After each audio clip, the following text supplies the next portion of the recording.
Bienvenidos a Economía y Empresa. Nos encontraremos cada lunes y miércoles para compartir análisis, información y debate. Podrás vernos en todos los canales digitales de EDITV, en TikTok, YouTube, Instagram, Facebook y X. Y también cada lunes y miércoles en la página web del periódico El Diario y un especial los días domingo en la edición impresa en el periódico. Economía y Empresa, información que conecta. Esto es Economía y Empresa. ¡Comenzamos! Estamos en etapa de campaña para las subnacionales. En esta oportunidad tenemos la presencia del candidato Waldo Albarracín de la agrupación Venceremos.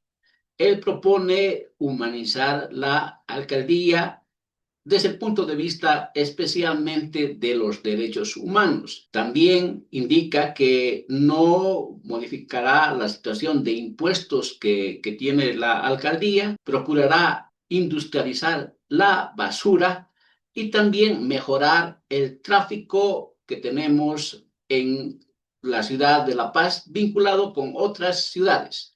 Escuchemos lo que nos dice Waldo Albarracín de Venceremos. Buenas tardes, doctor Albarracín. Gracias por participar en Economía y Empresa. Este programa tiene carácter económico y social. Y en esta oportunidad quiero consultarle qué va a hacer si es que es alcalde con el bajo presupuesto que ya ha anunciado el gobierno que van a tener todas las alcaldías. Yo quiero partir de una información preocupante, pero que hay que asimilarla en el sentido de cómo buscamos soluciones. En el año 2021, cuando se inició el gobierno municipal todavía vigente, el presupuesto oscilaba entre 2.000 millones de bolivianos para el gobierno municipal de La Paz.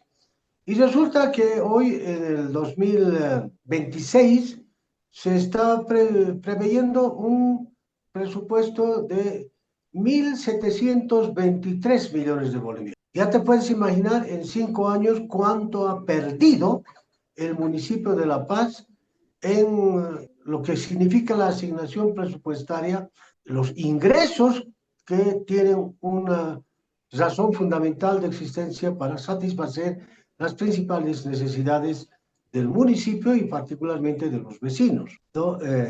Hay diversas causas, creo que entre ellas ha influido bastante la continuidad de esa baja de los ingresos por el IDH. Hasta 2014, 2015, evidentemente, las alcaldías, los gobiernos departamentales, las universidades percibían sumas importantes de dinero emergentes del incremento exponencial de los recursos, por el alza de precio, justamente, de esos recursos en el mercado internacional. Añadirle a eso el tema del alza de los minerales y también una tercera lotería que era la condonación de la deuda externa. Todo esto ha generado un ingreso de aproximadamente 60.000 millones de dólares para el país. Pero esa época de vacas gordas ya tuvo su fenecimiento, ya ha cumplido un ciclo. Lamentablemente el Estado, a través de sus gestiones gubernamentales, especialmente de Morales y el señor Arce, no tomaron las previsiones para afrontar esa nueva época cuando sabían que en algún momento el gas se iba a acabar, pero porque ni siquiera promovieron nuevas exploraciones. Pero ese es un tema que, si bien tiene que ver con lo que estamos conversando, pero está un poquito, es motivo de otro análisis más profundo. Lo que sí, respondiendo a tu pregunta, después de señalar estos antecedentes, es importante enfatizar que de lo que se trata es de generar una distribución cualitativamente distinta hoy día de los recursos. Me parece todavía preocupante que de ese presupuesto que le he mencionado anteriormente para el año 2026, el 32%, estimado amigo, está destinado para pago de sueldos y salarios. Entonces, podrás ver tú que han hecho crecer la masa humana burocrática de tal manera para distribuirse pegas, espacios de poder, etcétera, que claro, más parece un municipio que su razón de existencia sería crear fuentes laborales para funcionarios municipales. y no para desarrollar su principal función, que es allanar las necesidades básicas de la ciudadanía, entre ellas servicios básicos, alcantarillado, energía eléctrica, asfaltado de calles, ¿no es verdad? Infraestructura hospitalaria, infraestructura escolar. No me explico cómo hasta hoy se da prioridad a otros rubros, porque tenemos también el problema del pago de la deuda fiscal, y si tú juntas el pago de la deuda fiscal, que oscila un poco más del 20%, más lo que significa el pago de sueldos y salarios, sobrepasan los casi 54%, estimado amigo. ¿Cuánto le queda para gestión, concretamente? No te exagero, pero menos del 10%, 9% y tantos. Entonces tienes razón tú al preguntarme, ¿qué piensa hacer con una economía tan magra? Pero nosotros no estamos para incrementar la depresión y el dolor de la gente. Nosotros estamos para que, no obstante esa situación económica dolorosa, alarmante, provocada muchas veces por negligencia y hasta por bolsones de corrupción vigentes en la actual institución, pero no estamos para seguir lamentándonos, basta ya con el lamento de la gente. Nosotros estamos postulando para dar soluciones. En ese sentido, el primer paso que tiene que darse es una reingeniería en la distribución financiera, partiendo desde luego de una reingeniería institucional y una reingeniería jurídica, que son básicas. Y tomando en cuenta estos dos elementos, la reingeniería financiera va a ser consecuencia de estos dos pasos primeros. Hago notar que para una reingeniería institucional y una reingeniería jurídica es fundamental la creación de algo que hace tiempo no se ha generado, no se ha aprobado, que está descuidado. Es la Carta Orgánica Municipal. Bolivia tiene una constitución política del Estado, tú lo conoces como periodista, como ciudadano. ¿Cómo es posible que la ciudad de La Paz no tenga su propia constitución? Ahora, ¿por qué esto es importante? Alguno puede decir, no, pues, ¿en qué va a ayudar la Carta Orgánica si los vecinos quieren comer, quieren alcantarillado, quieren luz eléctrica? Si tú no cambias la estructura del gobierno municipal de La Paz, vamos a seguir lamentándonos. Entonces necesitamos, una vez aprobada la Carta Orgánica Municipal, definidos los objetivos fundamentales del municipio, los derechos fundamentales básicos de los vecinos y vecinas, establecidas sus estrategias y además su jerarquía normativa, ¿no es verdad? A partir de eso, claro, que va a dar lugar a una reingeniería institucional, ya sobre esa base vamos a tener el respaldo legal para promover una nueva distribución económica. Y es esa distribución económica, esa nueva distribución, la que va a permitir no solo afrontar la crisis, sino empezar a fortalecernos económicamente.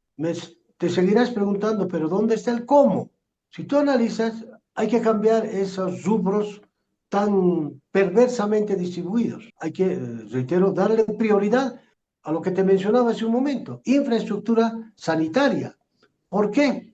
Bajo la tuición del gobierno municipal de La Paz están los hospitales de primer y segundo nivel. Si la alcaldía tiene que cuidar esos hospitales, cuidar significa mejorar su infraestructura, mejorar las condiciones de trabajo y velar porque estén allá los mejores profesionales en el rubro de salud, pero además generar mecanismos de accesibilidad a esos rubros, porque hoy día todavía estoy consciente que los propios hospitales vigentes tienen muchas limitaciones, pero al mismo tiempo no hay una atención adecuada, no hay una profesional, no hay la sensibilidad humana que se requiere para atender a los pacientes.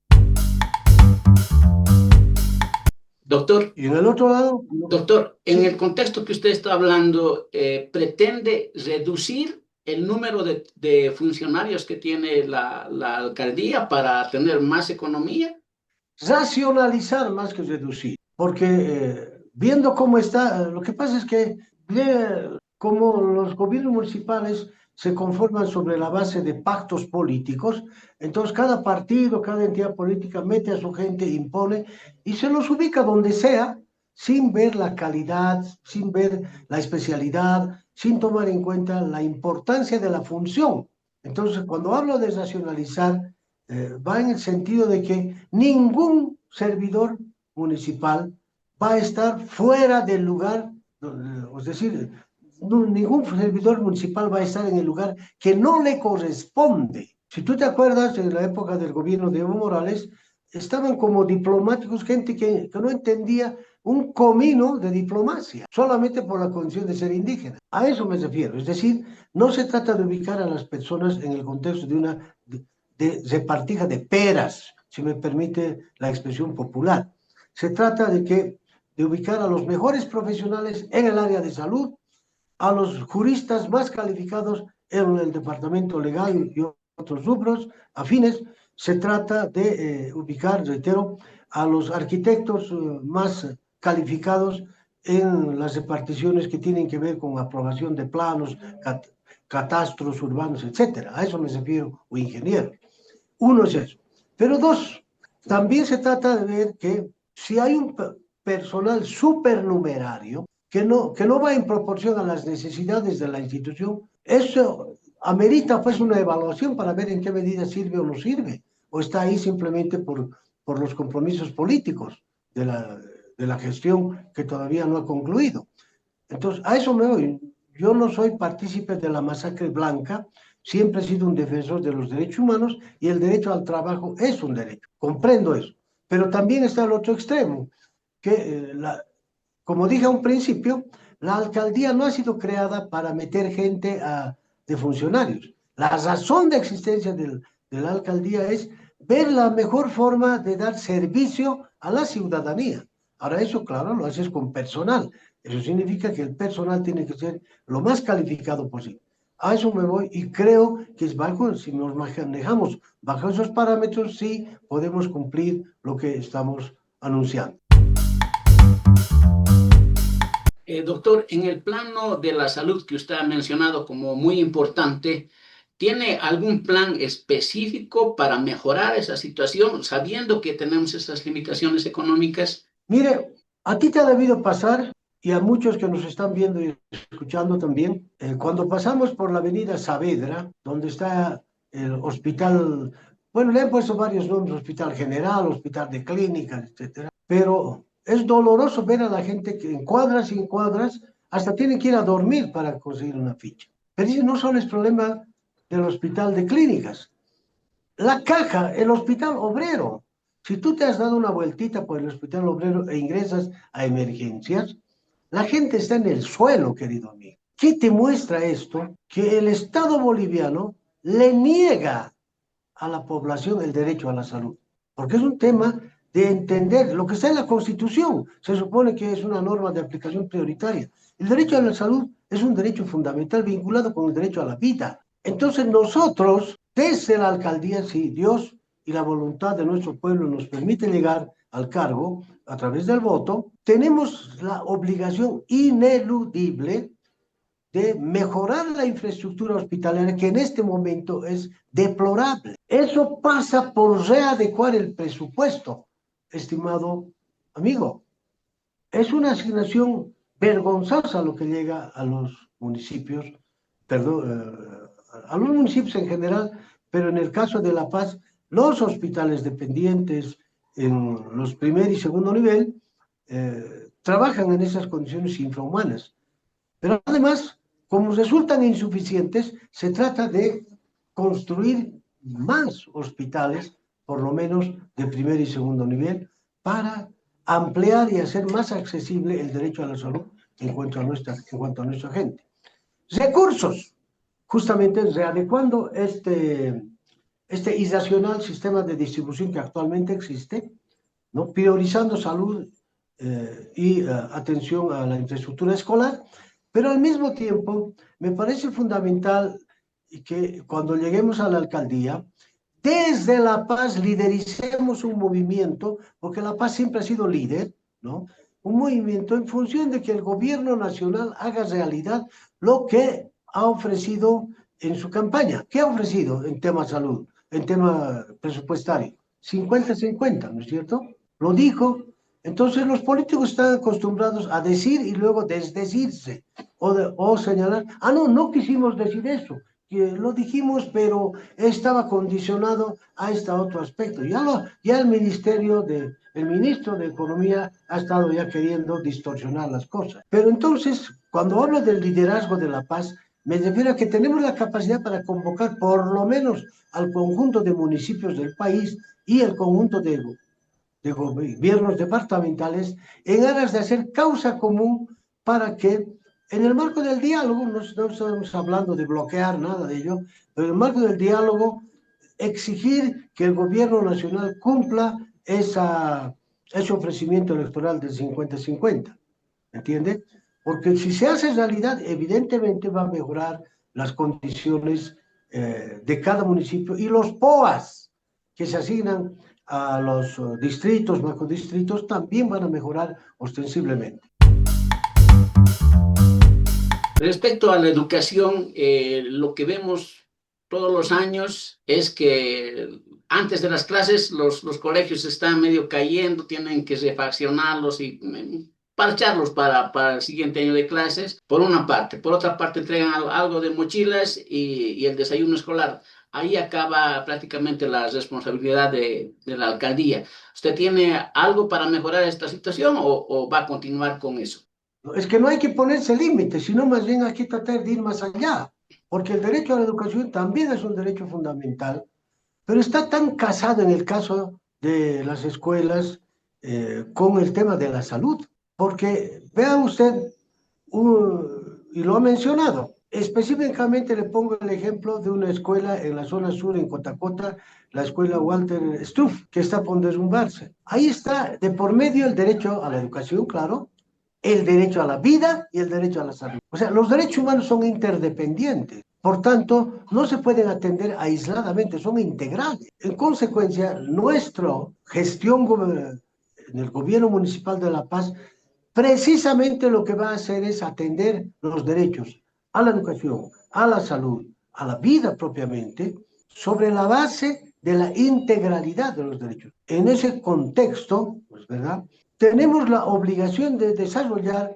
una labor permanente, pero desde el primer día, para tener un diagnóstico claro del número de unidades educativas que están mostrando una infraestructura deficitaria. Eso nos va a dar lugar a algo importante, a elaborar un presupuesto. Los presupuestos no pueden elaborarse sin conocer la realidad profunda de un municipio. Aquí se los hace nominalmente sobre la base de planillas, ¿no? Pero no se pasan el trabajo de ir a verificar previamente cuánto necesita, cómo o qué necesita la población. Probablemente porque no sea su estilo de trabajo. No soy para juzgar, no estoy para juzgar, pero sí en mi forma de actuar, en las instituciones donde me correspondió participar, en la Asamblea de Derechos Humanos, en la Defensoría del Pueblo, en la universidad, como rector, en fin, lo que siempre yo, antes de elaborar un presupuesto, de elaborar un programa, primero analizaba la realidad, le sacaba una radiografía o si se puede, una tomografía al escenario, para ver exactamente cuáles son sus principales falencias, dolencias y necesidades. Entonces, a partir de eso es que el presupuesto puede ser ya mucho más real y efectivo en su aplicación, porque no se aplica, porque no se prevé, están sucediendo estas cosas, y esto guarda relación con otros rubros también. El tema, por ejemplo, de los ríos contaminados. Tenemos 6 cuencas en La Paz, principales entre otras, ¿no? Choqueyapu, Orcojahuira, la cuenca de Achumani, de Irpavi, Jalajahuira, etc. ¿De qué se trata? Todos estos ríos en este momento son una concentración de tóxicos, es decir, la gente echa sus desechos ahí, la basura llega ahí, los fluidos fisiológicos también llegan ahí. Si quiere que le hable más claro, hasta las cacas de la gente llegan al río. La pregunta es, ¿quién se ha ocupado hoy día de sanear estas cuencas? Nadie. Y resulta que todas ellas bajan se concentran a la altura de la calle 8 en Calacoto ya, y conforman el río La Paz. O sea que el río La Paz recibe los afluentes ya tóxicos y al continuar su curso riega con sus aguas toda la actividad agrícola de Río Bajo y otros lugares. Y luego eso vuelve al consumidor La Paz. ¿Alguien se ha preguntado cuánto de tóxico está consumiendo la gente? Doctor, Derecho a la sabemos que consulta. esos son problemas reales, pero yo quisiera más conocer su propuesta, no tanto una referencia de los problemas que tenemos, sino qué va a hacer usted respecto a esos problemas como alcalde, si es que llega a ser. Claro, un manejo, primero partamos del manejo integral de cuencas. Ya tiene que haber, como dije hace un momento, una política institucional de saneamiento de esas cuencas.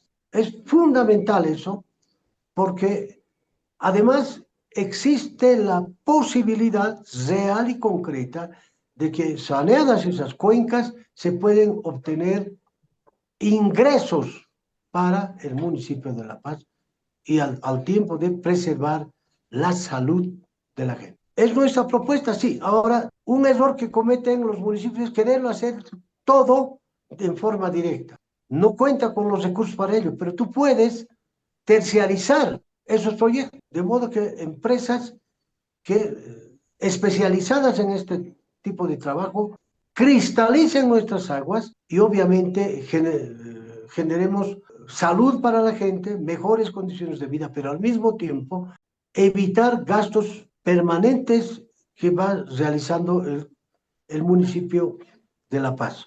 Doctor, si esas Sí, empresas se hacen cargo, serían privadas, ¿qué ganan? O sea, ¿ganan lo que les va a pagar la alcaldía o tienen ellos un interés particular propio?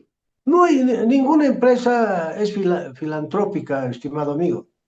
Pero nosotros tenemos que tener la capacidad, ¿no?, para seleccionar a través de los mecanismos de transparencia pertinentes en las licitaciones públicas para escoger las mejores propuestas. A eso me refiero. Claro, obviamente que tenemos que cubrir esos costos, pero de la manera como se lo hace hoy día, no hay beneficio para ninguna, porque resulta que hay empresas que en este momento le han dado determinados servicios al municipio y hasta ahora no le han pagado. Se llama deuda flotante. Esa deuda flotante oscila más o menos entre 500.000 millones de bolivianos.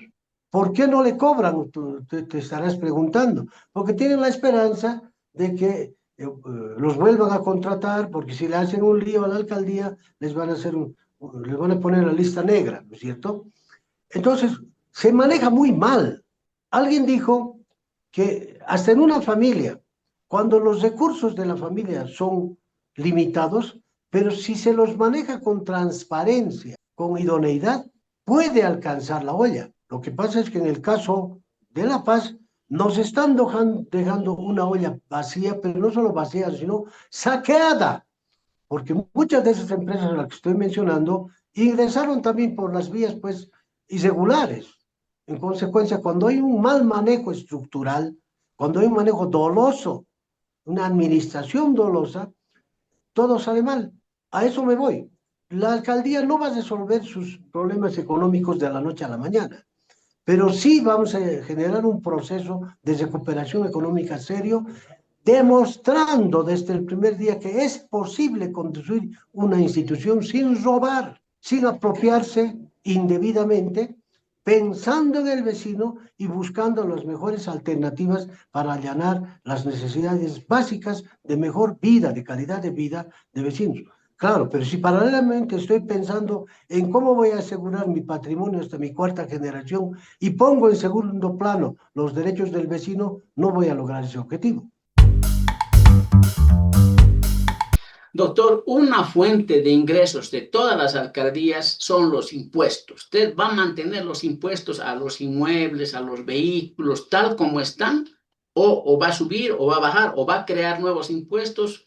¿Cuál es su visión respecto a los impuestos? Los impuestos que recibe el municipio más o menos llegan a un 40% del total de ingresos de la institución. Sería un loco si yo anulara impuestos. no tiene sentido una respuesta en ese sentido si se la diera.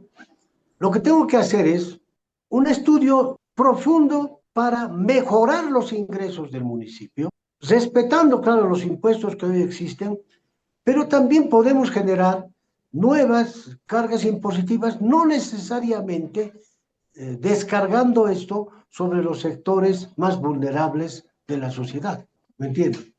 Porque la mayoría de la población paseña es gente sin recursos, es gente con limitaciones económicas. Y claro, si tú le vas cargando más, no estás resolviendo el problema. Pero sí creo que hay otros rubros impositivos que tú puedes ampliarlos sin afectar la economía de los sectores más pobres. Uno es eso. Dos, mejorar la captación de recursos porque hay un porcentaje muy grande de omisión impositiva. Los perdonazos no son malos. Si tú los ves desde una perspectiva en función de condicionarlo, es decir, le pone plazos perentorios, tales impuestos que se adeudan van a ser condonados hasta tal tiempo, hasta X tiempo, pero posteriormente ya no. Si tú le das la oportunidad a la ciudadanía de que se acoja a determinados perdonazos, pero al mismo tiempo asuma ya una actitud proactiva en función de ponerse al día en impuestos, eso favorece. Es decir, se trata de buscar estrategias inteligentes para captar mayores recursos, pero en ningún momento eliminar impuestos. Pero sí tienes que ver algo que sí es sopesado en las quejas especialmente de los vendedores ambulantes, de las señoras de los mercados, que ven en el municipio una actitud muy draconiana que muchas veces está buscando cómo sancionarle antes de generar una relación fraterna con estos sectores. Tú puedes lograr que esos sectores aporten al Estado, hacia el municipio, en dimensión de su capacidad económica, pero sin necesidad de generar coerción o acciones punitivas. Lo que veo es que el municipio tiene un rostro muy, muy punitivo, muy represivo frente al ciudadano, y eso en lugar de generar un acercamiento ciudadanía-gobierno municipal, los distancia más y el municipio pierde esa posibilidad efectiva de captar mayores recursos por la vía impositiva. Doctor, ya nos queda poco tiempo y tengo dos preguntitas más. La primera es, ¿qué hacemos con nuestro tráfico, con nuestro tránsito en las calles, que es caótico, con el transporte público? ¿Qué haría la alcaldía para mejorar esta situación? Después le hago la otra pregunta. Sí, cuando la gente sale en la mañana de su casa, incluso procura salir 2, 3 horas antes, porque sabe que se va a encontrar con una trancadera. Y esa trancadera tiene una causa. La causa está en una mala planificación del transporte público. Cada uno hace lo que quiere. Los minibuseros hacen lo que quieren, los motociclistas, los tufis, incluso los vehículos particulares. Lo primero que tiene que hacerse es un reordenamiento del tráfico, del transporte público en general, pero también dos cosas con el peatón, priorizando los derechos del peatón, pero también desplegando una labor institucional educativa. No hay una gestión de formación, de educación, de concientización ciudadana. Entonces, en ese escenario donde cada uno hace lo que quiere, obviamente el caos se incrementa y todos nos perjudicamos. Pero, por otro lado, es importante hacer notar que la ciudad no puede actuar en función solamente de sus límites y su superficie propia. Es necesario a estas alturas, ya se maneja el criterio de la metropolización. Es una necesidad, que no se lo vea como una bandera, sino como una necesidad ostensible de metropolizar el transporte. ¿Qué significa esto? Ampliar los servicios, coordinándolos, combinándolos, ¿no? De tal modo que el que salga desde Mecapaca pueda llegar, si es posible, con un solo ticket, incluso cambiando de medios de transporte, hasta su destino, que puede ser en Viacha. Eso economiza costos para todos, absolutamente para todos. Y entonces al mismo tiempo está sentando las bases no solo para la metropolización del transporte, sino para para el surgimiento de una ciudad metropolitana que integra varias ciudades de la provincia de Murillo, de La Paz, ¿entiendes? Sí, y la última, doctor, porque ya tengo 3 minutitos, es el tema de la basura. ¿Qué va a hacer? Algunos proponen industrializar. ¿Usted qué dice?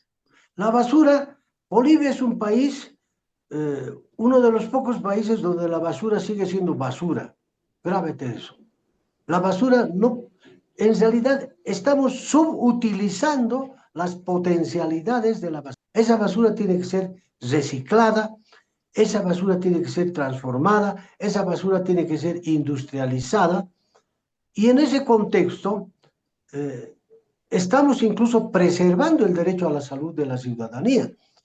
Hay empresas que quieren desarrollar este trabajo, están esperando los acontecimientos, pero se trata más que todo de buscar la mejor oferta dentro de este proceso de transformación y generación de una economía reciclada, una economía circular, en función, reitero, de que esa basura deje de ser subutilizada y más bien se convierta en un potencial económico para el municipio de La Paz.